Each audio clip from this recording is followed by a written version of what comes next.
Daily Dems, doing the work, making noise, and fighting back, day 81. If you want to see what I spent most of my day on, head to my Substack. This post isn't going to be nearly as detailed as usual because it's Thursday and I'm busy most of the day. We are still in Terry Sewell's week of repping the rep. She posted about 3 different visits she made to 3 different hospitals, I assume over the past week. Today was Medicaid Day of Action, so all of our representatives and senators should have been doing something like this. And probably were. Nanette Barragan and Emily Randall had today's WTF show, which is essentially a 3-day-a-week new media press conference that doesn't get nearly the amount of attention it deserves. They, of course, talked about Medicaid, how it affects their constituents, how constituent stories really help with the work they're doing. And Randall talked about her personal story concerning Medicaid. A lot of people think that those in Congress must be elite, but most of them aren't, and they or their families need these services too. Kim Schreier is the only pediatrician in Congress. So of course, on Medicaid Day of Action, she has today's Democratic Daily Download, a 5-day-a-week new media press conference. She breaks down exactly what will happen with Medicaid cuts.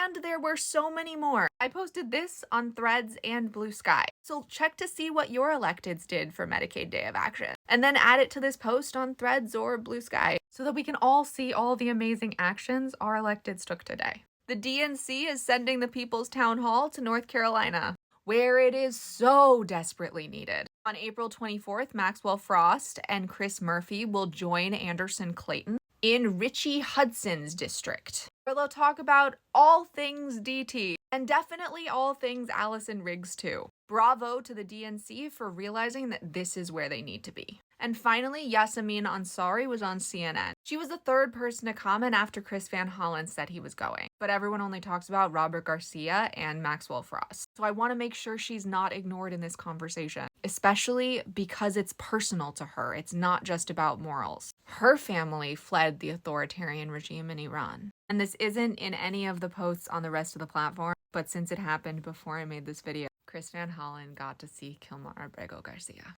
No one expected this to actually happen. But I think Elizabeth Warren's slogan works really well here. Nevertheless, he persisted. If you made it to the end of this video, comment with a stethoscope, because our Democrats are fighting to save Medicaid no matter what it takes. Our voices are our superpower, but only when we use them